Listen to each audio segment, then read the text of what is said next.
Febri, kalau baca bukumu yang tebal ini, judulnya 300 Hari di Bumi Syam, Ya. ini banyak hal yang menegangkan ya. Kamu punya pengalaman-pengalaman yang mendebarkan kalau menurut aku. Karena ini di negeri orang, dalam situasi konflik, ya, perang di sana. Kemudian kamu menjadi bagian dari cerita-cerita di sana. Dan yang paling menarik adalah pertemuan juga dengan ibu ya, Iya. dan keluarga di sana. Setelah berapa lama? 1 tahun lebih. Bukan, waktu kamu sudah sampai di Suriah, berapa lama kamu mencari orang tuamu? Kurang lebih 5 bulan. 5 bulan lamanya baru bertemu Iya. setelah masuk di Suriah. Iya. Nah, ini pengalaman yang menurut aku menarik sekali untuk menjadi pembelajaran bagi kita semua. Siap. Dan bagi Anda yang tertarik pada buku ini, jangan khawatir, karena di akhir acara ini saya akan bagikan buku. Jadi mudah-mudahan Anda yang beruntung mendapatkan buku ini ya.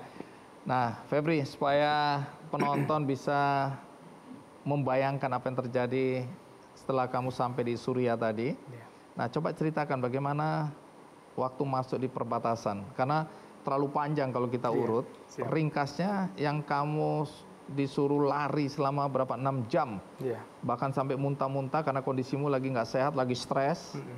Tapi kamu harus dibopong oleh sekelompok orang yang sama keinginannya untuk menyeberang ke Suriah untuk bergabung, Iya. katakanlah dengan kelompok-kelompok radikal di sana. Nah, cerita ringkasnya bagaimana waktu kamu masuk Suriah dari perbatasan Turki itu? Oke. Jadi pada September 2016 saya langsung berangkat dari Jakarta ke Istanbul. Dan di Istanbul itu hanya stay kurang lebih 5 hari. Dan setelah 5 hari itu saya dapat instruksi untuk bisa langsung masuk ke perbatasan. Nah, Ini instruksi dari siapa ini? jadi ada kerabat saya yang nolong saya waktu itu. Oke. Dan dia langsung kontak ke orang dalam. Jadi ini ada jaringan ini ya? Iya. Oke, terus? Dan dari instruksi tersebut saya diminta untuk berangkat lebih dulu karena saya masih sendiri, laki-laki. Bertemu di satu titik di kota Istanbul, nah itu dimasukkan ke salah satu bis, nah itu kayak udah di charter gitu ya. Dan di situ udah ada kurang lebih 50 orang di situ. Isinya nih? Iya. Laki perempuan atau Campur semua. Oh, campur. Laki Terus perempuan. berangkat menuju? Berangkat dari situ langsung ke kota Hatay pada saat itu. Kurang lebih 1 hari perjalanan kita sampai ke sana.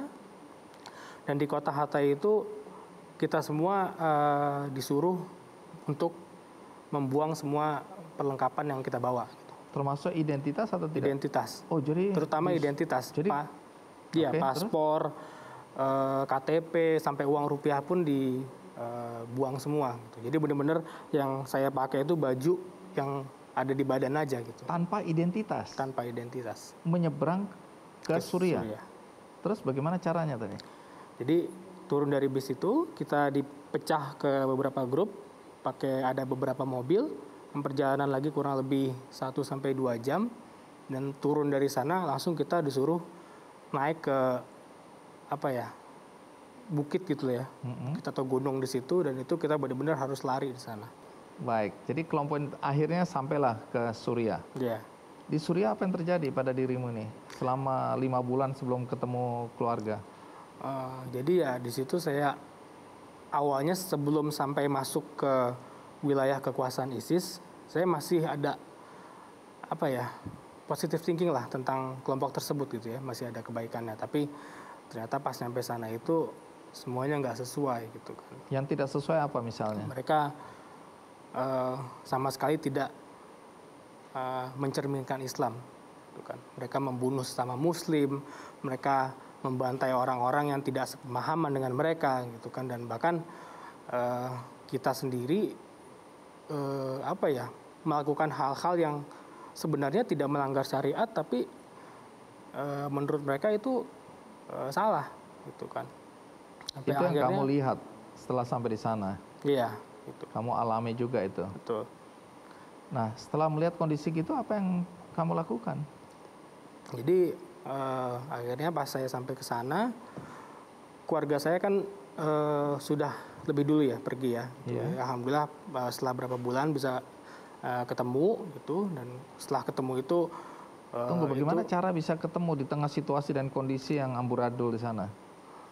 ya itu takdir kali ya. Saya juga nggak tahu gitu kan mau bisa ketemu lagi atau enggak gitu, karena benar-benar selama keluarga saya pergi sampai saya ketemu lagi itu saya sama sekali nggak kontak dengan mereka.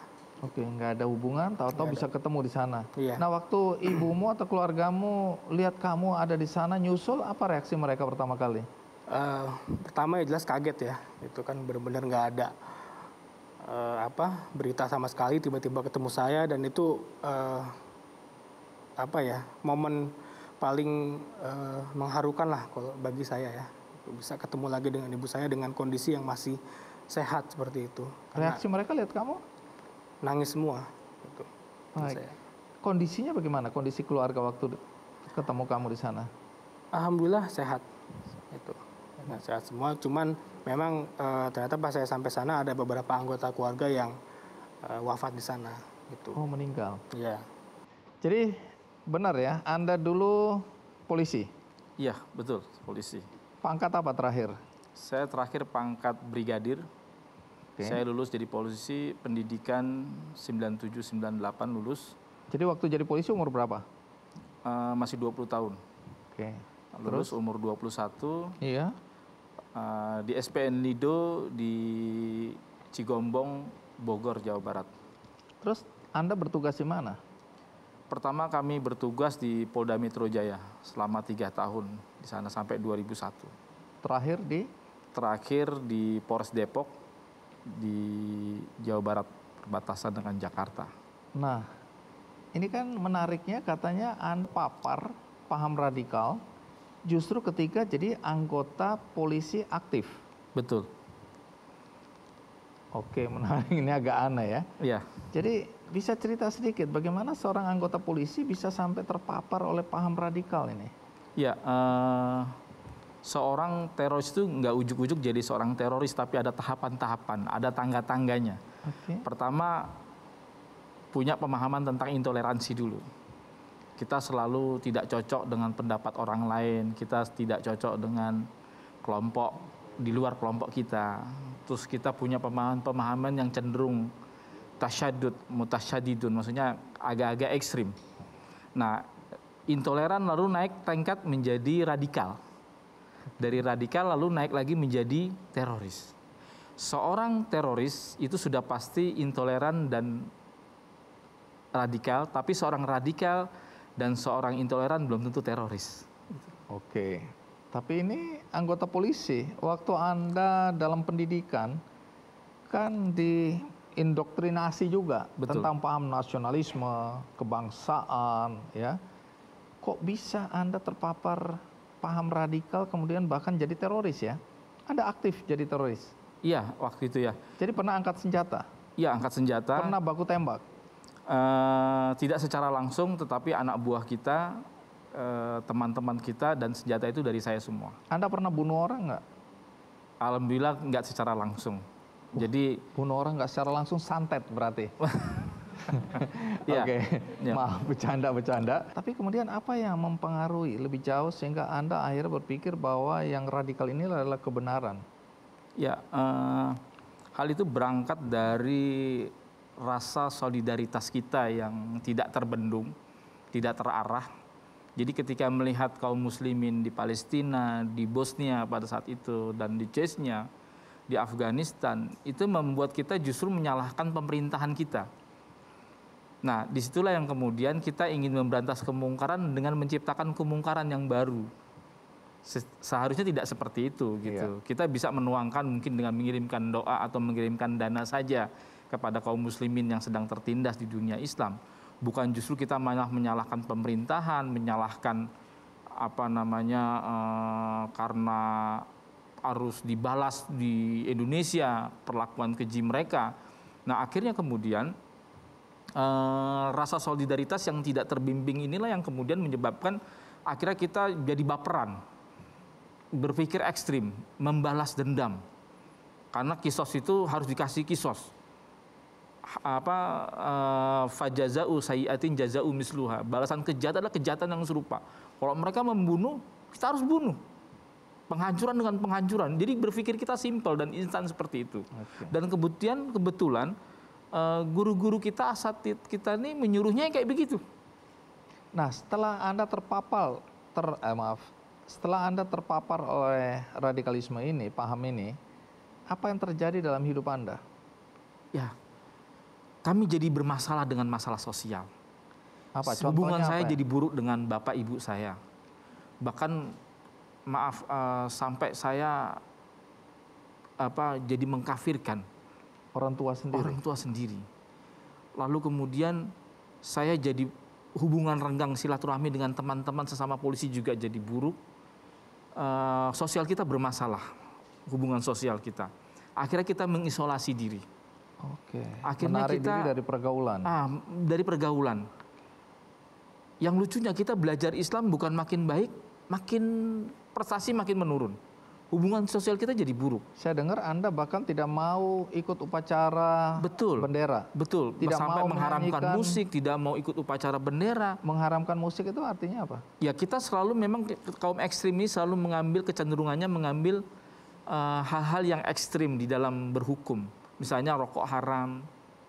Kita tidak mengenal ada pendapat-pendapat lain di luar kita yang juga membolehkan misalnya begitu. Iya. Jadi hilang tasamuh kita. Jiwa toleransi kita hilang. Kita terpapar Kebenaran dengan itu mutlak pemikiran. milik kita. Betul. Seakan-akan surga milik kita, yang lain ngontrak saja gitu. Pada saat itu Anda masih jadi anggota polisi atau? Saya mulai konflik dengan atasan saya. Saya mulai tidak nyaman dengan pekerjaan saya. Akhirnya saya desersi sejak 2007-2008 saya mulai jarang masuk. Dan 1 tahun 2008 saya mulai mengharamkan gaji polisi tersebut. Artinya saya ada 1 tahun tidak mengambil gaji. Karena saya mengharamkan itu. Kemudian setelah itu saya betul-betul totalitas 2008 saya tidak kerja lagi. Anda mengundurkan diri atau? Saya desersi. Desersi. Nah, bahkan sampai waktu itu Polres Depok melalui Paminal dan Provos mengeluarkan daftar DPO pencarian orang. Anda termasuk di dalamnya? Iya, dan waktu itu saya ke Aceh memang bersama Dulmatin, buronan dunia ya, dan terlibat kasus bom Bali 1. Itu bersama saya ketika saya menjadi desertir. Oke. Tapi secara resmi Anda dikeluarkan dari kepolisian atau desersi dianggap? Akhirnya 2009 turun surat PTDH, pemberhentian tidak dengan hormat alias dipecat. Jadi saya sudah dipecat. Tahun 2010 sekitar bulan Maret saya tertangkap oleh Densus 88. Setelah saya 1 tahun dipecat. Jadi setelah dipecat Anda tambah radikal itu? Ya, semakin radikal dan semakin bebas. Oke. Saya bertemu dengan tokoh-tokoh yang selama ini jadi buronan Mabes Polri, ketemu dengan Dulmatin, ketemu dengan DPO yang lain yang tergabung dengan kelompok Jamaah Islamiyah.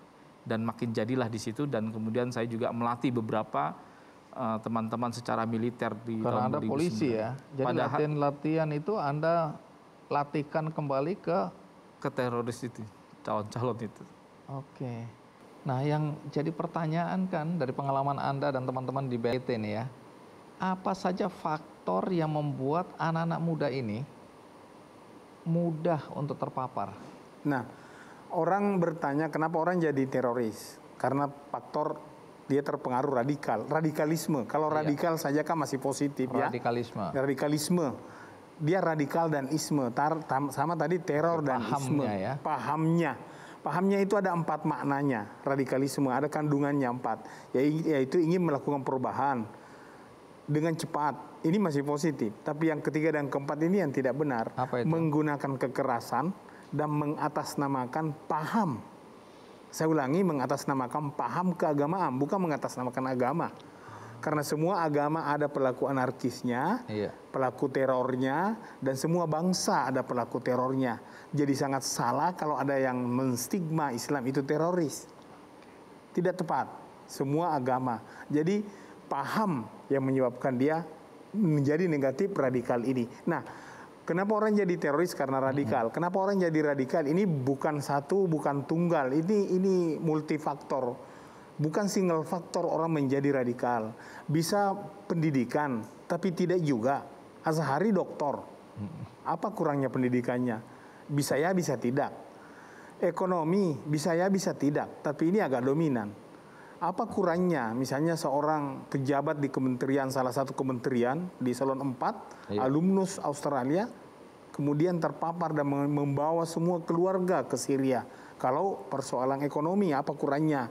Misalnya kecewa, ketidakadilan, merasa termarginalkan, dan bukan single faktor, olehnya itu menangani dan menyelesaikan atau menanggulangi terorisme tidak cukup negara, tidak cukup BNPT, semua harus terlibat, semua lapisan masyarakat, segenap komponen bangsa harus menghadapi dan menyesuaikan akar masalahnya. Jangan satu strategi yang kita lakukan. Itulah pemerintah membentuk namanya program deradikalisasi yang sebahagian kalangan masyarakat belum mengerti. Dia katakan ini program ASIM, program titipan, ini konspirasi, dan ini yang paling tidak disenangi kelompok-kelompok seperti Pak Sofyan Sauri, Ali Imron yang sudah menemukan jati diri dan kembali untuk ke jalan yang lebih benar, mendukung dan mensupport NKRI. Jangan katakan itu konspirasi, karena kelompok-kelompok radikal itu sangat senang, lebih bebas mereka beraksi. Padahal deradikalisasi itu adalah program yang sangat humanis, program yang istilahnya ada 3 kata kunci. Kita melakukan pembinaan, kita lakukan pendampingan, dan kita lakukan pemberdayaan. Jadi sebenarnya apa yang dilakukan dalam program deradikalisasi ini? Deradikalisasi itu sudah dikuatkan dalam Undang-Undang Nomor 5 2018, yaitu terbagi 2, deradikalisasi di dalam lapas dan di luar lapas atau di masyarakat. Kalau di dalam lapas, masih di dalam tahanan, itu ada 4 tahapan. Ada identifikasi, kita melengkapi data demografis dan latar belakang keluarga, pendidikan, dan seterusnya, keterampilan termasuk penyebabnya dia terpapar radikal, dan konsep apa yang kita cocok masuk di situ. Kemudian kita rehab, re-ed, dan reintegrasi. Ibarat sebuah garis lurus, kalau kita rehab, dia masih minus 0, minus 5. Kita rehab agar dia kembali ke 0. Setelah dia di 0, dinormalkan, itu kita reedukasi, kita isi kembali pendidikan yang berimbang. Silakan, tidak salah kalau ada konsep-konsep jihad pada masa pertengahan klasik, dalam masa perjuangan, silakan. Tetapi Anda harus aware, kita ada di Indonesia, wake up, kita harus sadar bahwasanya negara Indonesia adalah negara yang sangat besar, 17.520 pulau, kita utuh, satu, kokoh, dan kuat. Bagaimana kita bandingkan negara-negara lain yang satu daratan kok jadi 2 negara? Nah, ini yang perlu kita pahamkan, bagaimana latar belakang Indonesia sehingga menjadi kuat dan merdeka. Kemudian setelah dia 0, kita edukasi berdasarkan permasalahan yang dia hadapi. Akhirnya kita hadirkan psikolog, kita hadirkan ulama, kita hadirkan akademisi, kita hadirkan entrepreneurship, pekerja-pekerja yang sangat berhasil. Kemudian reintegrasi itu kita melakukan persiapan dengan bekerja sama dengan Ditjenpas untuk persiapan kembali ke masyarakat. Kita undang keluarganya, kita undang aparat lingkungan yang akan dia tempati nanti kembali, agar jangan distigma bahwasanya ini teroris, anaknya pasti teroris, ibunya, istrinya pasti teroris. Itu salah total. Nah, ini yang saya ingin tanyakan lebih lanjut, ya, karena banyak sekali orang-orang seperti Bang Sofyan ini yang kemudian tidak diterima oleh masyarakat atau tetap dicurigai. Saya sampai saat ini masih curiga juga. Bang Sofyan ini. Nah, banyak orang berpandangan tetap negatif, ya. Nah, bagaimana menyikapi kondisi seperti ini? Artinya masyarakat harus bersikap seperti apa ketika berhadapan sama Bang Sofyan misalnya? Itu bagaimana? Ada 4 T yang kami lakukan, yang namanya teori 4T, yaitu tanggal, tinggal, tumpas, dan tuntas. Yang pertama, menanggalkan. Pak Sofyan sudah menanggalkan pemikiran dan pemahaman radikal, tetapi masih belum move on. Dia tinggalkan, dia keluar dari barisannya seperti yang disampaikan tadi. Kemudian yang ketiga itu menumpas, dia kembali membongkar jaringan permasalahan, penyesalan yang dia ungkapkan tadi. Kemudian yang keempat adalah tuntas. Tuntas di sini kata kuncinya Bung Andi, bahwasanya dia harus menuntaskan dengan kita ajak dia menjadi testimoni dan membenarkan dan menguatkan bahwasanya Indonesia adalah ini negara yang aman, negara yang sejahtera, negara yang cocok untuk kita tempati bersama, berdamai, dan menerima segala bentuk perbedaan-perbedaan yang ada.